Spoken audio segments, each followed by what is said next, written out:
Hi hello, നമ്മൾ ഈ വീട്ടിൽ പറയാൻ വേണ്ടി പോകുന്നത് ബബോബയുടെ first day first show reasons ആണ്. അപ്പൊ എനിക്ക് ബബോബ അല്ലെങ്കിൽ നിങ്ങൾക്ക് ബബോബ കാണാനുള്ള ഒരു കുറച്ച് കാര്യങ്ങൾ നമ്മൾ വീട്ടിൽ പറയാൻ വേണ്ടി പോകുന്നത്. ഏറ്റവും തന്നെ പറഞ്ഞ എന്തെങ്കിലും വിട്ടു പോയിട്ടുണ്ടെങ്കിൽ എന്തായാലും കമന്റ് ബോക്സിൽ രേഖപ്പെടുത്തുക.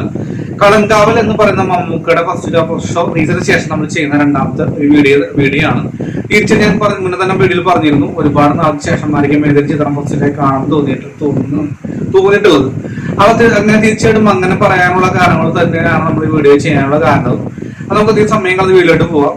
ബബോബയെ കുറിച്ച് പറയുമ്പോൾ ധാൻജയ് ശങ്കറാണ് ഡയറക്ഷൻ, അതുപോലെ തന്നെ ഗോപി സുന്ദറാണ് മ്യൂസിക്, ശ്രീ ഗോകുൽ മൂവീസ് ആണ് നിർമ്മാണം. ജനപ്രിയനായ നമ്മുടെ സ്വന്തം ദിലീപേട്ടൻ, അതുപോലെ തന്നെ ധ്യാൻ ശ്രീനിവാസൻ, വിനീത് ശ്രീനിവാസൻ, ബാലു വർഗീസ്, ദേവൻ, സാജി മാസ്റ്റർ, നൂറി ഷെരീഫ് അദ്ദേഹത്തിന്റെ ഹസ്ബൻഡ്, അതുപോലെ ബാലു വർഗീസ് തുടങ്ങിയ ഒരുപാട് താരങ്ങളൊക്കെ കാണിച്ചിട്ട് ഭരിച്ചു മണിയമ്പള രാജു. കാരണം ടീസറിൽ തന്നെ ട്രെയിലറിൽ തന്നെ വ്യക്തമാണ് ഇത്രയേറെ താരങ്ങളൊക്കെ ഉള്ളത് തന്നെയാണ് വ്യത്യാസം എന്നൊക്കെ പറഞ്ഞിട്ട്. അപ്പൊ ഇതിനേക്കാളേറെ ഞാൻ പ്രതീക്ഷയുടെ കാര്യം ഒന്നാമത്തെ റീസൺ എനിക്ക് പറയാം നമ്മുടെ സ്വന്തം ലാലേട്ടൻ തന്നെയാണ്. മോഹൻലാൽ റിയൽ ഓജി എന്ന് പറയുന്ന വിശേഷമായിട്ടാണ് നമ്മുടെ ലാലേട്ടൻ ഒരു ടൈറ്റിൽ കാർഡിൽ കാണിച്ചിട്ടുള്ളത്. അപ്പൊ തീർച്ചയായിട്ടും എങ്ങനെയാണ് പുതിയൊരു ഡയറക്ടർ കയ്യിൽ നമ്മുടെ ലാലേട്ടനെ കിട്ടുന്നവരുള്ള ഒരു കാണാനുള്ള ഒരു ആകാംക്ഷ. അത് തന്നെയാണ് എനിക്ക് ഒന്നാമത്തെ റീസൺ. ലാലേട്ടൻ ഇതാണ്, അത് കഴിഞ്ഞിട്ട് മറ്റും എന്തുള്ളൂ എന്ന് എനിക്ക് തന്നെ പറയട്ടെ.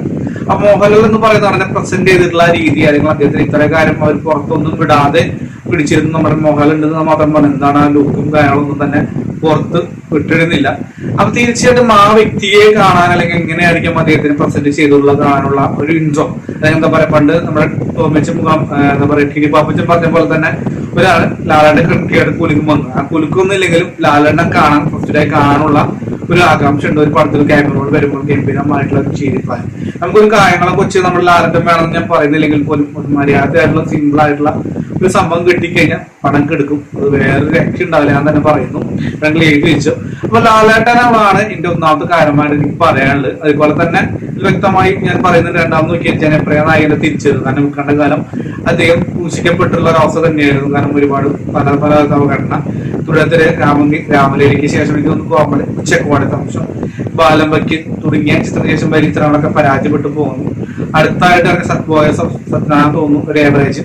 പ്രിൻസ് ഫാമിലിയും എന്താ പറയാ കൊള്ളാവുന്ന കേൾക്കപ്പെടുന്നു. എനിക്ക് ഒട്ടും തന്നെ വർക്കാവാത്ത ഒരു പടമായിരുന്നു. എന്തിലും ഇന്നലെ ആവട്ടെ ചെറിയ ഹിറ്റായി പോയി. ബാക്കിയൊക്കെ ബോംബായി മാറുന്ന ഒരു അവസ്ഥ നമ്മൾ കണ്ടിരുന്നു. കാരണം ഒരു കാലത്ത് ജനപ്രിയ നായകൻ എന്ന് പറയുന്ന ഒരു പിന്തുണ ജനങ്ങൾക്കിടയിൽ ഉണ്ടായിരുന്നു. അദ്ദേഹത്തിന്റെ പണം ഇറങ്ങുമ്പോൾ സാക്ഷാൽ മമ്മൂക്കിക്ക് ലാലേട്ടനും പോലും ഒരു എന്താ പറയുക സൂപ്പർ ബോക്സേഴ്സ് പവർ കൊടുക്കാം. എന്താ പറയാ ഒരു എതിരാളി എന്ന് പറയുന്നത് ജനപ്രിയ ദിലീപായിരുന്നു. കാരണം ദിലീപിന്റെ ഒരു പടം ഇറങ്ങിക്കഴിഞ്ഞാൽ എന്തും ആയിക്കോട്ടെ, പോസിറ്റീവോ നെഗറ്റീവോ എന്നില്ല, ദിലീപിന്റെ പടം ഇറങ്ങി കഴിഞ്ഞ് കഴിഞ്ഞാൽ വലിയ വിജയമാകും എന്ന് തന്നെയായിരുന്നു പണ്ടത്തെ പ്രശ്നം. ഈ കേസ് വരും മുമ്പ് തന്നെ. അതിനുശേഷം ഒരുപാട് പരാജയങ്ങൾ ഏറ്റുവാങ്ങി ആളെ കാണാതിരുന്നു. ഞാൻ തന്നെ പല ദിവസം ആലോചിച്ച് പോയി. അതിൽ കാണുമ്പോൾ ഒരു സമയത്ത് നല്ല തിരക്കാവാറുണ്ട് സാധാരണ ഷോകളൊക്കെ. പക്ഷെ ആള് ഫസ്റ്റ് ഡേ പോലും ആള് കയറാതെ ഫേവറേറ്റ്സ് കാണാത്ത ഒരവസ്ഥ ഉണ്ടായിരുന്നു. തീർച്ചയായിട്ടും അതിലെല്ലാം മാറ്റി പറയുമ്പോൾ ദിലീപ് എന്ന് പറയുന്ന നടന്റെ കോടതി ശിക്ഷ എല്ലാം കഴിഞ്ഞ്, അല്ലെങ്കിൽ എന്ന് പറയുന്ന നിരപരാധിത്വം തെളിഞ്ഞെന്ന് പറയുന്നു. അപ്പൊ അതെല്ലാം കഴിഞ്ഞ് റിലീസ് ചെയ്യുന്ന ഒരു ചിത്രം തന്നെയാണ് ബബോബ എന്ന് പറഞ്ഞ ചിത്രം. വരുമ്പോൾ ഒരുപാട് പേർ ഉറ്റുനോക്കുന്നു. ഒരു ഗംഭീരമായ കംബാക്ക് തന്നെ ആയിരിക്കുമെന്ന് പ്രതീക്ഷിക്കുന്നുണ്ട്. അതുകൊണ്ട് തന്നെ അതും ഒരു കാരണമാണ്. ജനപ്രിയ നായകന്റെ വൻ തിരിച്ചിരിവ് തന്നെ ആവട്ടെ എന്നും അദ്ദേഹത്തിന് പക്ഷേ 100 കോടിയോ 120 കോടിയോ വലിയ വിജയം ആവാനോ ചാൻസ് ഉണ്ടെന്ന് പ്രതീക്ഷിക്കുന്ന ഒരു കാരണവും ഇതുകൂടി തന്നെയാണ്.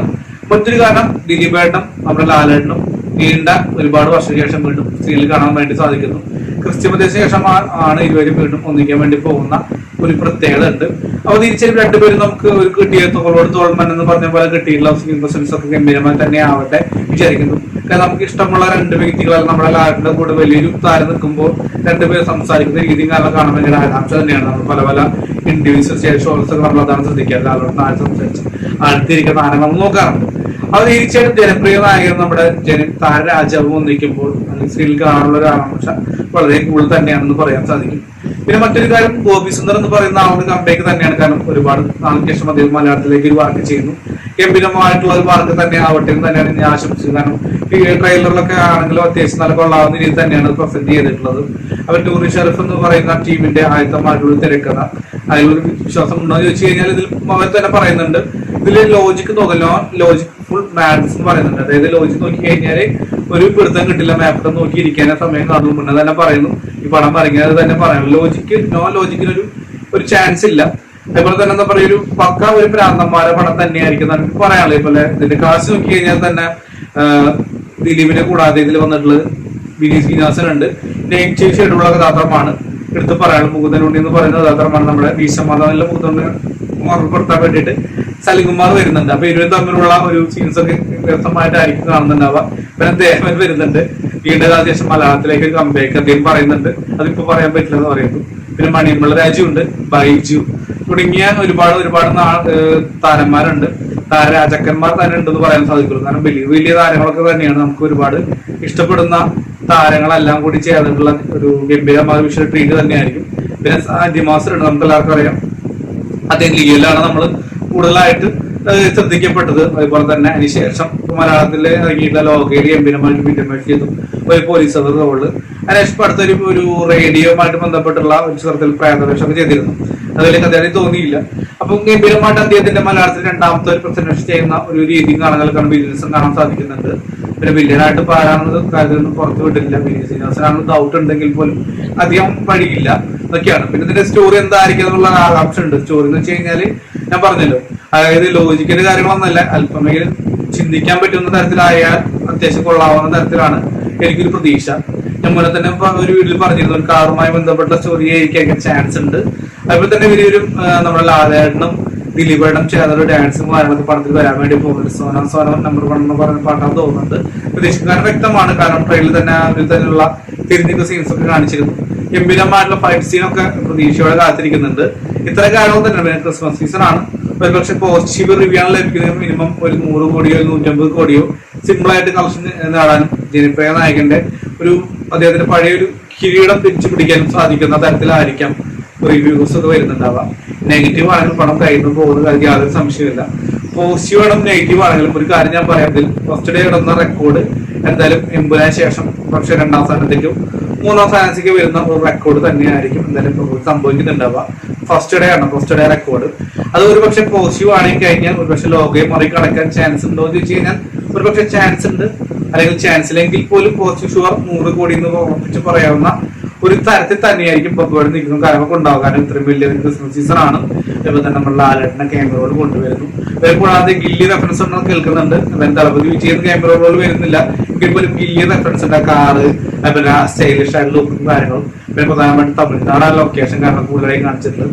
അപ്പൊ എല്ലാം കൊണ്ട് തന്നെ എവിടേക്കോ ഗില്ലി നമ്മുടെ ദളപതി വിജയ് ഓർമ്മപ്പെടുത്തുന്ന ഭാഗമൊക്കെ കാണിക്കുന്നുണ്ടാവും. അപ്പൊ അദ്ദേഹത്തിനുള്ള ഒരു റിപ്പോർട്ട് തന്നെയായിരിക്കും സംഭവിക്കാൻ വേണ്ടി പോകുന്നുണ്ട്. കാര്യം യാതൊരു സംശയമില്ല. അപ്പൊ എന്തായാലും ഗംഭീരമായിട്ട് തന്നെ വലിയൊരു വിജയം തന്നെ ആവട്ടെ എന്നാണ് എനിക്ക് പറയാനുള്ളത്. ഞാൻ എന്തായാലും ഫസ്റ്റ് ഷോ കാണാൻ വേണ്ടി ഞാൻ തയ്യാറായിരിക്കുകയാണ്. നിങ്ങളെങ്കിലും കമന്റ് ബോക്സിൽ രേഖപ്പെടുത്തുക. എന്തായാലും പലയിടത്തും ഫാൻ ഷോ കാര്യങ്ങളൊക്കെ ചാറ്റ് ചെയ്ത് തുടങ്ങിയിട്ടുണ്ട്. അതായത് ടൈം ഏകദേശം 8 മണി അല്ലെങ്കിൽ 8:30 9 മണി നിലയ്ക്കാണ് മുന്നോട്ട് പോകുന്നത്. എന്തായാലും കാണട്ടെ, വലിയ വിജയമാവട്ടെ ആശംസിക്കുന്നു. എന്തായാലും ജനപ്രിയ നായകന്റെ ആദ്യത്തെ ഒരു 100 കോടിയും നമ്മുടെ ലാലേട്ട 2025 2026 ഗംഭീരമായിട്ടുള്ള തുടക്കമാവട്ടെ തന്നെ ആശംസിക്കുന്നു. എന്തായാലും വരട്ടെ, പുതുമുഖങ്ങൾ വരട്ടെ, പുതിയ തലമുറ വരട്ടെ, പഴയ തലമുറ വരട്ടെ, എല്ലാം ഒരുമിച്ച് വരട്ടെ. എന്തായാലും വലിയ വിജയമാവട്ടെ, മലയാള സിനിമ മാറട്ടെ തന്നെ ആശംസിച്ചുകൊണ്ട് ഈ വീഡിയോ നിർത്താണ്. എന്തായാലും ഇനി മറ്റൊരു ചിത്രത്തിൽ ഫസ്റ്റ് ഷോ എന്തായാലും 2025 പ്രതീക്ഷയോടെ കാത്തിരിക്കുന്നുണ്ടെങ്കിൽ ഇനി അതിർത്തി ഒരു പടമാണ്. അതിനെ കൂടെ നമ്മൾ ഫസ്റ്റ് ഷോ കഴിഞ്ഞാൽ ഈ വർഷം അടുത്ത വർഷമായിട്ട് കാണാൻ സാധിക്കുള്ളൂ. എങ്കിലും എല്ലാം പറഞ്ഞുകൊണ്ട് തന്നെ വലിയൊരു മാറ്റങ്ങൾ സംഭവിക്കട്ടെന്ന് വീഡിയോ നിർത്താണ്. Bye by.